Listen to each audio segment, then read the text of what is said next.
We're going to learn about our video recording safety glasses and how it integrates with the POWwatch system. I'm going to take a pair of safety glasses here, put them on, take a couple videos.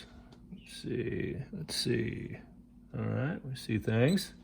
It's good. Take one more. All right.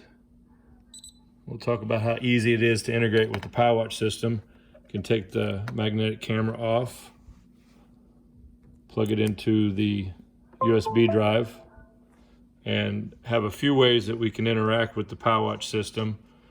Simply can push a button to upload. What videos I just took was a PM from a specific motor.